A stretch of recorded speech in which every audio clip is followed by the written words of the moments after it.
नमस्कार विद्यार्थी मित्रांनो, तुमचं सर्वांचं स्वागत आहे आपलं यूट्यूब चॅनल मराठी आय क्यूमध्ये. आज आपण या व्हिडिओमध्ये बघणार आहोत की 5 सप्टेंबर रोजी 4 सप्टेंबर रोजी झालेल्या MPSC कंबाईनचा जो पेपर आहे त्याच्या संपूर्ण 100 प्रश्नांची उत्तर मी तुम्हाला अचूक आणि योग्य उत्तर तुम्हाला या व्हिडिओमध्ये सांगणार आहेत.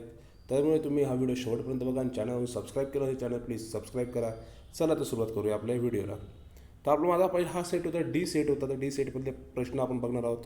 यातला पहिला प्रश्न होता की सायन्सचा प्रश्न होता. त्यामध्ये विचारलं होतं की आपण इंग्लिशमध्ये वाचूया सायन्स की which method is use to determine the distance of different stars from the earth. त्याचं योग्य उत्तर आहे पॅरालॅक्स मेथड त्यासाठी वापरली जाते. दुसरा प्रश्न आहे की working of solar cell is based on. दुसरा प्रश्न आहे की working of the solar cell is based on. सोपा प्रश्न, त्याचं उत्तर आहे फोटोवोल्टिक इफेक्टवरती काम करत असतं. फोटोवोल्टिक त्याचा आन्सर असेल. तिसरा प्रश्न आहे की who was the earliest to use algebra to solve the astronomical problems. तर त्याचं योग्य उत्तर असेल भास्कर आहे, त्याचं योग्य उत्तर असेल. चौथा प्रश्न आहे की कॉपरच्या जर्मन सिल्वर धातू मिश्रणात अर्थात द कॉपर ऑइल आहे जर्मन सिल्वर कंटेन्स त्याच्यामध्ये काय असतं. तरी ते त्यांनी आपल्याला येड्यात काढण्यास सांगितलं तर सिल्वर असतं. तर सिल्वर त्याच्यात नसतं. कॉपर ऑइलमध्ये असतं कॉपर, झिंक आणि निकेल. त्यामुळे पर्याय क्रमांक 2 आहे त्याचं योग्य उत्तर असेल. पाचवा प्रश्न आहे की crystalline solid has definite job definitely असते. शार्प मेल्टिंग पॉईंट असतो. ॲनिस्ट्रोपिक प्रॉपर्टी असतात, दिशानुवर्ती गुणधर्म असतात. त्या वरील सर्व त्याचं योग्य उत्तर असेल. सहावा प्रश्न आहे की मोस्लेप्रमाणे अर्थात according to Moseley the basis of the periodic arrangement of the element is atomic number. हे खूप सोपा प्रश्न होता आणि जो मेंडेलिव्हचा पिरियडिक टेबल असतो तो मेंडेलिव्हने सांगितलं होतं ॲटॉमिक मास असतं. त्यामुळे इथं आपल्या त्यांनी मोस्ले विचारलं तर मोस्लेचं उत्तर आहे ॲटॉमिक नंबर. सातवा एक बेसिक प्रश्न होता की the 5 kingdoms under the recent scheme of classification are Monera, Protista, fungi, Plantae, animal. तुम्हाला इथं बी होता आणि इथं नशिबाने पण बी होता. त्यामुळे बऱ्याच जणांचं उत्तर हे बरोबर आलं असतं. त्यामुळे योग्य उत्तर पर्याय क्रमांक 2 असेल.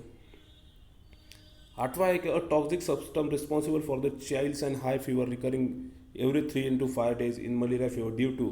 त्याचं योग्य उत्तर आहे हेमोझिन नावाचं मुळे ते व्हायरल इन्फेक्शन होत असतं. नववा प्रश्न आहे की African sleeping sickness the disease African sleeping sickness is cause by which of the following parasite. त्याचं उत्तर आहे ट्रिम्पॅनोसोमा नावाची एक माशी असते त्याच्यामुळे आजार होत असतो. 10वा प्रश्न आहे की शैवाल आणि बुरशीचा समावेश असलेल्या कोणत्या गटात येतो. Algae and fungi are classified in which of the following group. त्याचं योग्य उत्तर आहे थॅलोफाईट्समध्ये त्याचा समावेश होतो. थॅलोफाईट्स हे त्याचं योग्य उत्तर असेल. 11वा प्रश्न आहे की खालील कोणत्या रोगामुळे झाडाच्या पाण्यातील हरितद्रव्ये नष्ट होऊन झाडांची पाने आकुंचन पावतात. तर हा अतिशय सोपा प्रश्न. तुम्ही लॉजिक लावलं असतं की झाडांच्या पानांबद्दल त्यांनी विचारलं होतं आणि इथं फक्त एकच जे होतं मोझॅक डिसीज ऑफ टोबॅको. म्हणजे टोबॅको म्हणजे तंबाखूची पानं खूप महत्त्वाची असतात. ती जर खराब झाली तर त्यांच्यावर तो आजार होऊ शकतो.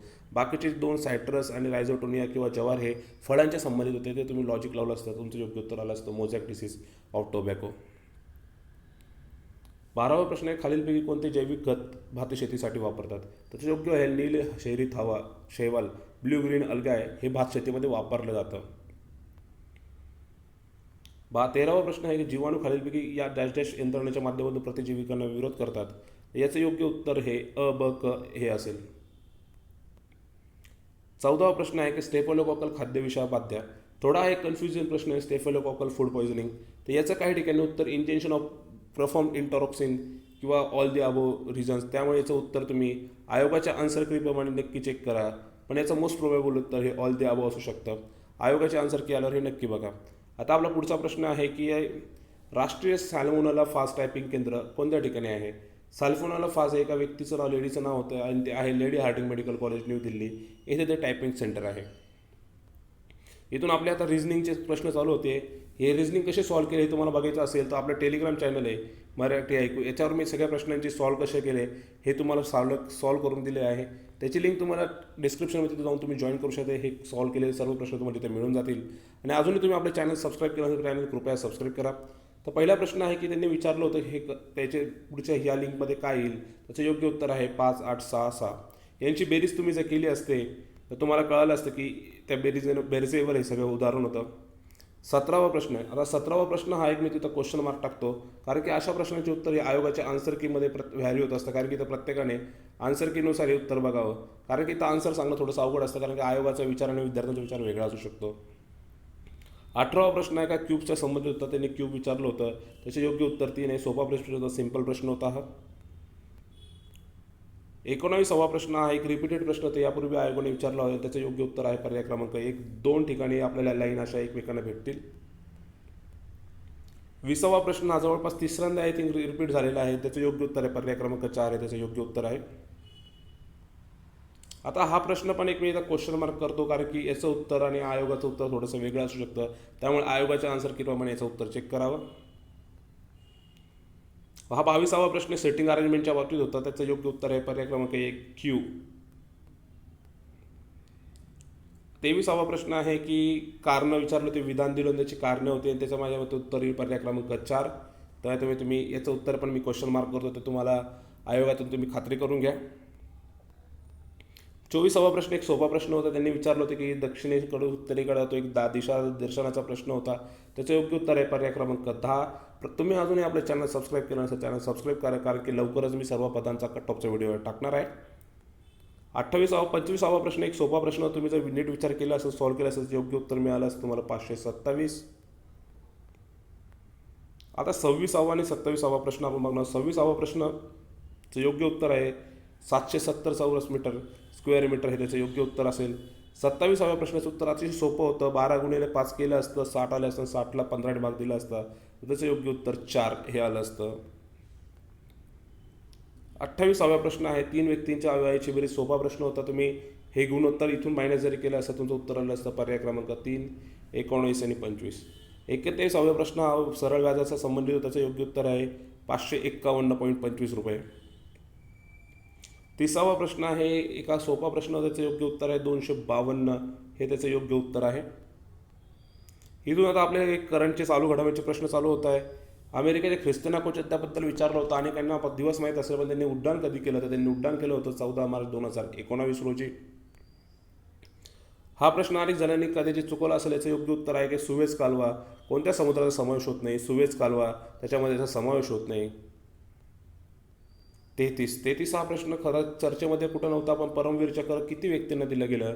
तर त्याचं योग्य उत्तर आहे आत्तापर्यंत फक्त 21 भारतीयांना हा परमवीर चक्राचा पुरस्कार दिला गेला. 34वा प्रश्न एकदम करंटमध्ये खूप चर्चेला गेलेला विषय होता. यामुळे तुम्हाला एवढं माहीत असतं की ह्या योजनेचा लाभ 30 कोटीपेक्षा जास्त भारतीय परिवारांना होणार आहे. तर हे वाक्य चुकीचं होतं, कारण की हे जेवढी लिमिट केलं की त्यामुळे तुमचं आत्ता त्यांनी आपल्याला विचारलं होतं अयोग्य विचारा, त्यामुळे पर्याय क्रमांक 2 फक्त क हे अयोग्य आहे.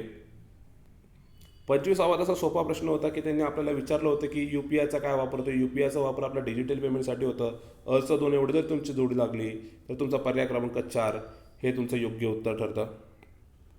अनेक जोड्या तुम्हाला एक जरी माहीत असतं तर तुमचं उत्तर निघत होतं. ही 36वी जोडी दरवेळेस आयोग ह्या याच्यावर प्रश्न विचारत आला आहे. तुम्हाला नागपूरला प्रेमानंद गजबी होते एवढे जरी माहीत असतं, डला 2 तरी पर्याय क्रमांक 3 हे तुमचं उत्तर आलं असतं. पुढचा प्रश्न आहे की 37वा एक खूप फॅक्च्युअल प्रश्न होता. असे प्रश्न तुम्ही स्किप करणं अपेक्षित असतं, नाही तर चुकण्याचा धोका जास्त असतो. पण त्याचं योग्य उत्तर आहे 7,08,445 मेट्रिक टन हे त्याचं योग्य उत्तर आहे. पुढचा प्रश्न आहे की ब्रिटनची महाराणीची क्वीन्स काउन्सिलमध्ये कोणाची नियुक्ती झाली? तुम्हाला याचं उत्तर माहीत असणं थोडंसं अवघड प्रश्न होता, पण हरीश साळवे यांची नियुक्ती, जे नावाजलेले भारतीय वकील आहेत त्यांची नियुक्ती क्वीन्स काउन्सिलमध्ये झालेली आहे. पुढचा प्रश्न आहे की 39वा the era of the rising फिनटेकच्या डिजिटल भुगतान संबंधी रिपोर्ट पब्लिश झाला होता. त्यातलं कर्नाटक पहिल्या क्रमांकावर आहे, महाराष्ट्र दुसऱ्या क्रमांकावर हे बरोबर आहे, बेंगलुरू प्रथम क्रमांक हे पण बरोबर आहे, परंतु हैदराबाद हे चुकीचं आहे. तिथं दिल्ली दुसऱ्या क्रमांकावर आहे, ती आहे दिल्ली सेकंड आहे, त्यामुळे वाक्य चुकीचं ठरतं. त्यामुळे आपलं योग्य उत्तर त्यांनी आपल्याला विचारले बरोबर कोणतं आहे, त्यामुळे अ ब क हे त्याचं योग्य उत्तर आहे. पुढचा प्रश्न आहे की इम्प्रिंट ही गव्हर्नमेंट केंद्र शासनाचे मिनिस्ट्री ऑफ HRD आत्ताचं शिक्षण मंत्रालय त्याची ही योजना आहे. त्याच्यामध्ये कोणाचा सहभाग होतो? तर पर्याय क्रमांक D इथला पर्याय क्रमांक 2, म्हणजे आपल्याला आन्सर कीमध्ये 2 टाईप करायचं असेल त्याचं फक्त ड हे त्याचं उत्तर योग्य असेल.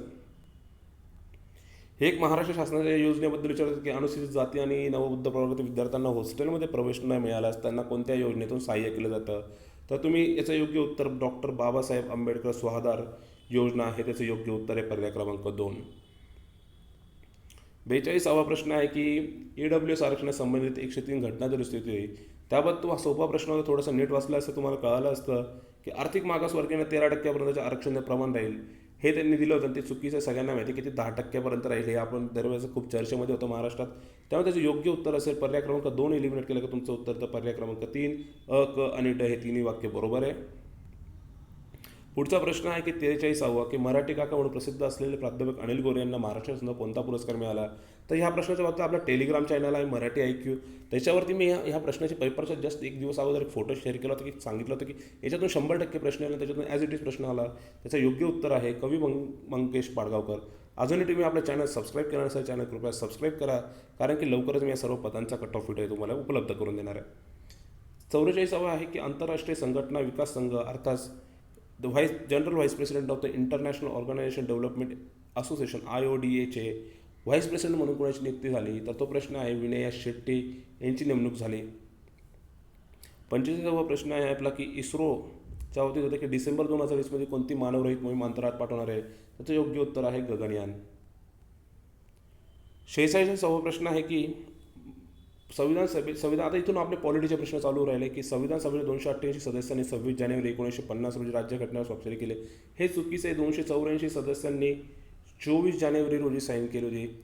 कायद्याने घालून दिलेली पद्धती आता तो अमेरिकेच्या चूक ड्यू प्रोसेस ऑफ लॉ आपण त्यांच्याकडून घेतलेली आहे. संसदेत दोन्ही बैठकींची पद्धत आपण ब्रिटिश चूक आपण ती ऑस्ट्रेलियाकडून घेतलेली आहे. त्यांनी आपलं योग्य विधान विचारलं, त्यामुळे वरीलपैकी कोणतंही विधान नाही, त्यामुळे पर्याय क्रमांक 4 आपलं उत्तर ठरतं. 47वा प्रश्न सरनाम्याविषयी होता. सरनाम्याचे दोघी वाक्य बरोबर होते, त्यामुळे पर्याय क्रमांक 3 आपलं योग्य उत्तर असेल. 48वा KC व्हेयर यांच्या निरीक्षण भारतीय विधान भारतीय संघराज्य कोणत्या पद्धतीचं आहे. तर तुम्ही पर्याय क्रमांक 4 जे असेल एकात्म राज्याची दुय्यम वैशिष्ट्य असलेल्या संघराज्यापेक्षा ते संघराज्याची दुय्यम वैशिष्ट्य असलेले एकात्म राज्य आहे. तर पर्याय क्रमांक 4 ह्याचं योग्य उत्तर असेल. पण 49वा सोपा प्रश्न तुम्हाला इथं जर माहीत असतं की ह्या वाक्यामध्ये सरपंचांचं नसतं तर ते ग्रामसेवकाचं काम असतं. एवढं जरी तुम्हाला माहीत असतं तरी हे वाक्य चुकीचं ठरलं असतं आणि वाक्य 2 बरोबर आहे.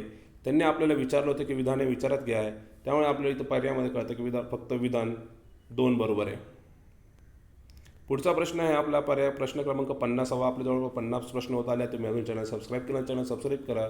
दोन्ही विधाने जवळपास बरोबर आहे, त्यामुळे पर्याय क्रमांक 2 ते 3 याचे उत्तर बरोबर असेल. 51 सोपा प्रश्न होता की कोणत्या तत्वातून न्यायसंस्थेच्या प्रशासकीय कृतीवर नियंत्रणाचा उगम होतो. तर न्यायालयीन पुनर्विलोकन हे त्याचं योग्य उत्तर असेल.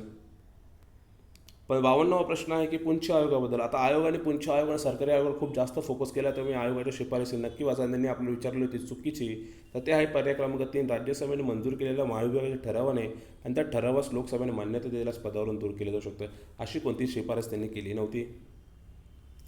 53वा प्रश्न आहे की राष्ट्रीय ग्राम स्वराज अभियान काय आहे. तर पर्याय क्रमांक 1 पंचायत राज संस्थांना ग्रामपंचायत विकास आराखडा करण्यास सक्षम करणारी योजना. 54वा प्रश्न आहे की लोकसेवा समितीमध्ये 7 सदस्य राज्यसभेचे असतात, बरोबर आहे. 22 सदस्य असतात, 22 15 लोकसभेतले असतात आणि 7 राज्यसभेतले असतात, त्यामुळे हे पहिलं वाक्य बरोबर आहे. दुसरं वाक्य आहे लोकसभेच्या दैनंदिन काम पाहणाऱ्या नियमात असे नमूद करण्यात आले. हे चुकीचं, असे कुठे नमूद केलं नाही. ते एक आपलं कन्व्हेन्शन आहे, परंपरा आहे, त्यामुळे पर्याय क्रमांक 2 पर्याय 2 विधान किंवा ब विधान चुकीचं आहे. त्यांनी आपलं विचारलं असत्य विधान कोणतं आहे, तर फक्त 2 हे, त्यामुळे आपलं उत्तर येईल. 55वा प्रश्न अतिशय सोपा होता, मोस्ट एक्सपेक्टेड होता की भारताचे प्रथम लोकपाल म्हणून कोणाची नियुक्ती झाली. तर त्यांची न्यायमूर्ती पिनाकीचंद्र घोष यांची लोकपाल म्हणून नियुक्ती झाली. इथून आपले इतिहासाचे प्रश्न चालू राहिले. अतिशय सोपे प्रश्न यावेळेस आले होते की यांनी नाशिक येथे ग्रंथोच्चतक मंडळी नावाची संस्था स्थापन केली. त्याचे योग्य उत्तर आहे न्यायमूर्ती रानडे यांनी ग्रंथोच्चतक मंडळीची स्थापना केली. 57वा प्रश्न आहे की 1885 ते 1915 या काळात मुंबईचा अनभिक्षित राजा म्हणून कोणाला ओळखलं जातं. इथं अनेकांचा गोंधळ झालेला आहे की अनेकांनी अनभिक्षित राजा, मुंबईचा राजा एवढं वाचल्याने अनेकांनी जगन्नाथ शंकर शेट केलं. पण इथं जो कार्यकाळ दिला होता आपल्याला माहिती होती की 1915 फिरोजशाहींचा मृत्यू झाला, पण मुंबईचा अनभिक्षित राजा म्हणजे फिरोजशाह मेहता यांना म्हणून ओळखलं जायचं. 58 प्रश्न प्रार्थना समाजामध्ये कोणत्या व्यक्तींचा समावेश होता, असा जवळपास प्रश्न होता. तर अ, ब आणि क ह्या व्यक्तींचा प्रार्थना समाजामध्ये समावेश होता, त्यामुळे पर्याय क्रमांक 2 हे आपलं योग्य उत्तर ठरतं. 59वा प्रश्न आहे की खालीलपैकी कोणत्या ठिकाणी 12 मे 1875 रोजी शेतकऱ्यांनी पहिला उठाव केला होता. तर त्याचं योग्य उत्तर आहे सुपे. सुपे जे पुण्याजवळ, तिथं हा उठाव झाला होता. 80वा प्रश्न हा 60वा प्रश्न 11वी स्टेटमध्ये तुम्हाला सरळ हे उत्तर भेटून जाईल. पेटमध्ये भगवंतराव कोळी यांनी उठाव केला असता त्यामुळे ते अचं 4 त्यांनी दिलं होतं. आणि जब कंटीमध्ये रामचंद्र पटवर्धन यांनी उठाव केला होता कचं 2. हे तुम्हाला दोघी माहीत असतं. त्याचा पर्याय क्रमांक 1 हे त्याचं उत्तर आहे. पुढचा प्रश्न आहे की 61वा प्रश्न की वसाहतीच्या स्वातंत्र्याची मागणी म्हणजे चंदोबाची मागणी असं कोण म्हणालं, तर लॉर्ड मर्ले असा बोलला होता त्याबद्दल. 62वा प्रश्न आहे लॉर्ड डलहौसीच्या कारकिर्दीत भारतातील पहिली टेलिग्राफ लाईन डॅश डॅश ते डॅश डॅश त्या ठिकाणी पडली, तर त्याचं उत्तर आहे कलकत्ता ते आग्रा ही पहिली आपली टेलिग्राफ लाईन पडली. पुढचा प्रश्न आहे 68वा की 1975मध्ये कामगारांना एकत्रित करून कामगार संघटना स्थापन करण्यासाठी कोणती व्यक्ती आघाडीवर होती, तर याचं उत्तर आहे सोराबजी शापूरजी. अनेकांनी नारायण मेघाजी लोखंडे केले असेल पण ते चुकीचं आहे. त्याचं योग्य उत्तर आहे सोराबजी शापूरजी. 64वा प्रश्न आहे की मुंबई सरकारने खालीलपैकी कोणाच्या अध्यक्षतेखाली रेल्वे मंडळाची स्थापना केली, तर ते आहे लेफ्टनंट प्रेस्कॉट यांच्या अध्यक्षतेखाली रेल्वे मंडळाची स्थापना झाली होती. 65वा प्रश्न थोडासा कन्फ्युजिंग होता, हा स्किप केला असता तरी चालला असता पण चुकीची जोडी आहे पर्याय क्रमांक 1 सरलादेवी चौधराणी. 66वा प्रश्न आहे की 1860मध्ये कोणत्या संस्थेने बंगाली मुली शाळा कलकत्त्यात, तर त्याचं आहे कलकत्ता फिमेल जेन्युअल सोसायटी यांनी पहिली मुलींची शाळा चालू केली होती. 67वा प्रश्न आहे की उत्तर भारतातील वहाबी आंदोलनाचे हे केंद्र होते, तर ते आहे पटना शहर हे भारतातील वहाबी आंदोलनाचे केंद्र होते. पर्याय क्रमांक त्याचं योग्य उत्तर राहील. पुढचा प्रश्न आहे की पुणे येथे मुलींनी शाळा चालवण्यासाठी महात्मा ज्योतिबा फुले यांना कोणी व्यक्तींनी सहकार्य केलं होतं, तर त्याच्यातलं उत्तर योग्य आहे आपलं पर्याय क्रमांक 1 परांजपे, हाटे, गोवंडे, वाळवेकर, थत्ते, भावळकर या सर्वांनी महात्मा फुले यांना सहकार्य केलं होतं, त्यामुळे पर्याय क्रमांक 1 हे आपलं उत्तर आहे. 69वा प्रश्न आहे की परमहंसच्या किंवा ते विचारलं होतं आपल्या जोडा दावा आहे कोणाला काय तुम्हाला इथं फक्त दादोबा पांडुरंग हे धर्मविवेचनच्या संबंधित आहे हे जरी माहीत असतं. डचं 4 हे जरी तुम्हाला कळालं असतं पर्याय क्रमांक 2 1 अचं 1 ॲज इट इज ह्या जोड्या होत्या 1 2 3 4.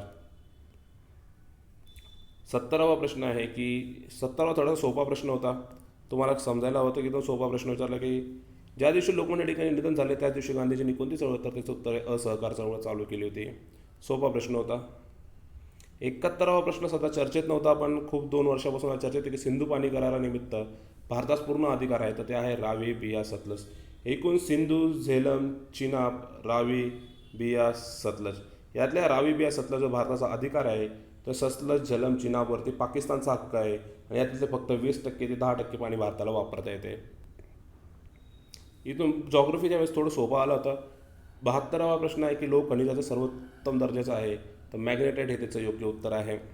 अजूनही तुम्ही चॅनल सबस्क्राईब करण्याचं चॅनल कृपया सबस्क्राईब करा, कारण की असे माहितीपूर्ण व्हिडिओ तुमच्यासाठी मी आणत राहील.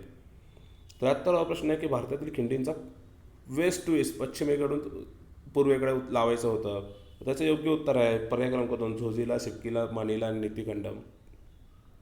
74वर आहे खारट आणि क्षारीय मृदेस कोणत्या नावाने त्याला चोपन मृदा म्हणून देखील ओळखलं जातं. 75वा प्रश्न की पेंच व्याघ्र राखीव क्षेत्रातील खालील कोणत्या राज्याशी आहे, महाराष्ट्र आणि मध्य प्रदेश या 2 राज्यांशी किंवा त्यांच्या बॉर्डरवरती व्याघ्र प्रकल्प आहे. 2001च्या जनगणनेनुसार सर्वात जास्त अनुसूचित जमातीची म्हणजे STचे पॉप्युलेशन सर्वात जास्त मध्य प्रदेश पर्याय क्रमांक 4 या राज्यात होते. 77वा आहे की महाराष्ट्रातील 2011च्या जनगणनेनुसार लोकसंख्येच्या घनतेनुसार पहिले 5 जिल्हे कोणते, तर त्याचा पर्याय क्रमांक 3 मुंबई उपनगर, मुंबई शहर, ठाणे, पुणे, कोल्हापूर. 78वा प्रश्न थोडा कॅन्सल होऊ शकतो पण त्यांनी 2001 ते 2011 बाललिंगोगणाचा फरक विचारला होता, तो फरक आहे 7 पण तो ऑप्शन नाही त्यामुळे आणि त्याचं उत्तर कधीच आयोग 9 देऊ शकतो, पण हा प्रश्न भविष्यात कॅन्सल होईल. 19वा प्रश्न आहे की मावळ भाग पर्जन्य प्रजेच्या छायात येत नाही, हे बरोबर आहे चुकीचं आहे. आणि मावळ क्षेत्र हवामानाने ओळखला जातो, बरोबर आहे आणि हे पण बरोबर आहे, त्यामुळे विधान अ आणि ब बरोबर आहे. कशेडी घाट पोलादपूर महाबळेश्वरला चुकतो, तो रायगड किंवा कोकणामध्ये येतो, कोकणात आहे, त्यामुळे विधान क्रमांक अ आणि ब दोन्ही बरोबर आहे. दरकेसा टेकडा महाराष्ट्राच्या कोणत्या जिल्ह्यात आहे, तर ते गोंदिया जिल्ह्यामध्ये आहे. 81वा प्रश्न विचारलेला आहे की 2011च्या जनगणनेनुसार गडचिरोली जिल्ह्याची लोकसंख्या घनता काय आहे, तर ती आहे 74 चौरस किलोमीटर. 82वा प्रश्न आहे लेण्यांच्या संबंधित आहे. 82वा प्रश्न आपला वेरूळ लेणी औरंगाबाद जिल्ह्यात बरोबर आहे. चांभार लेणी पुणे जिल्ह्यात आहे, चुकीचं आहे, ते नाशिक जिल्ह्यात आहे. चिखलदरा हे हवेचे ठिकाण रायगड जिल्ह्यात आहे, ते चुकीचं आहे. गौताळा राष्ट्रीय उद्यान जळगाव जिल्ह्यात आहे, गौताळा राष्ट्रीय उद्यान नाही आहे, त्यामुळे ते चुकीचं आहे. त्यामुळे फक्त पर्याय क्रमांक 1 विधान अ बरोबर आहे.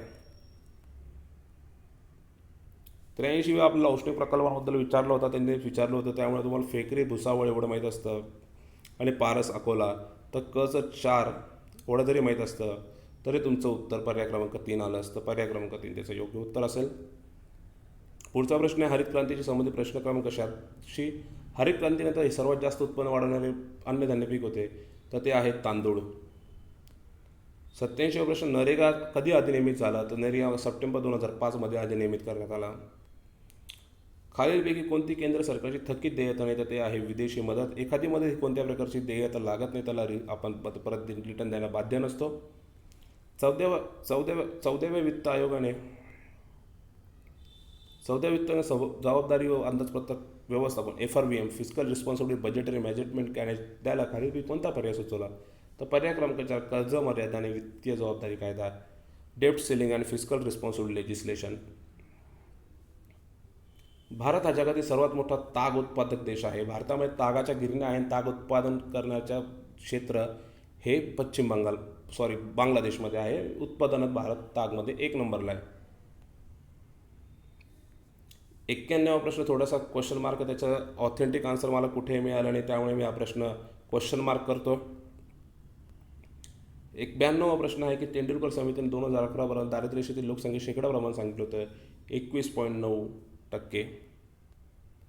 93वा प्रश्न थोडा सोपा होता, तुम्ही जर नीट वाचला असं तुम्हाला कळालं असतं की राष्ट्रीय लोकसंख्या धोरण 2000चे तात्कालिक एकदम ताबडतोबीचं लक्ष काय आहे, तर त्याचं फक्त पर्याय क्रमांक अ हे त्याचे लक्ष होते. दराच्या पातळी खाली करणे हे मध्यम आणि लसीकरण करणे हे मध्यम लक्ष होतं. फक्त पर्याय क्रमांक 4 हे त्याचं योग्य उत्तर असेल. 94वा प्रश्न ते खालीलपैकी कोणत्या महत्त्वाच्या तत्वावर विश्व व्यापार संघटना आता वर्ल्ड ट्रेड ऑर्गनायझेशन चालते, तर भेदभाव नाही, नॉन डिस्क्रिमिनेशन हे त्याचं तत्व आहे. 55वा प्रश्न आहे की राष्ट्रीय कृषी विकास योजना 11व्या पंचवार्षिक योजनेच्या काळात सुरू करणे हे बरोबर आहे. फलोत्पादन विकास उपक्रम 12व्या पंचवार्षिक योजना ही बरोबर आहे. तर राष्ट्रीय अन्न सुरक्षा उपक्रम 2009-10 मध्ये चुकीचं आहे, ते 2007-8 मध्ये चालू झालं. त्यांनी आपलं विचार चूक आहे, तर पर्याय क्रमांक 3 फक्त क हे आपलं उत्तर असेल. 96वा प्रश्न आहे की 2018-19 निर्यातीत भारतात उत्पादनात क्षेत्राचा सर्वाधिक वाट आहे, तसे योग्य उत्तर आहे रत्ने आणि दागिने. 97वा प्रश्न खालीलपैकी कोणता एक भारत निर्माण प्रकल्पाचा भाग नाही, तर ग्रामीण भागात शाळा उभारणे हा भारत निर्माण प्रकल्पाचा भाग नाही आहे. 98वा प्रश्न तसा हॅशटॅग आहे, कारण की हे बघितलं 4ही उदाहरणे वाक्य बरोबर आहे, तिथं ऑल दी अबव पर्याय हवा होता, त्यामुळे हा भविष्यात कॅन्सल होऊ शकतो. त्यामुळे आता आयोग आता काय आन्सर देतं आणि याच्यावर मुलं त्याची ऑब्जेक्शन 100%, त्यामुळे याला हॅशटॅग करून ठेवा. रंगराजन कमिटीनुसार ग्रामीण आणि शहरी भागासाठी दारिद्र्य रेषेची व्याख्या दरडोई 32 आणि 47 रुपये असे निश्चित केलं, पर्याय क्रमांक 1. आणि आपला शेवटचा प्रश्न आहे की ऑक्सफॅम अहवाल 2018 नुसार भारतात सर्व श्रीमंत 1% लोकांच्या राष्ट्रीय उत्पन्नातील हिस्सा टक्के आहे, तर त्याचं 73% हे उत्तर आहे. अशा प्रकारे आपण जवळपास संपूर्ण पेपर बघितला असेल आणि तुम्हाला आपला व्हिडिओ आवडला असेल लाईक शेअर करा आणि तुमचा किती स्कोर होते हे कमेंट करायला विसरू नका. आणि चॅनल सबस्क्राईब केलं नसेल तर चॅनल नक्की सबस्क्राईब करा. धन्यवाद.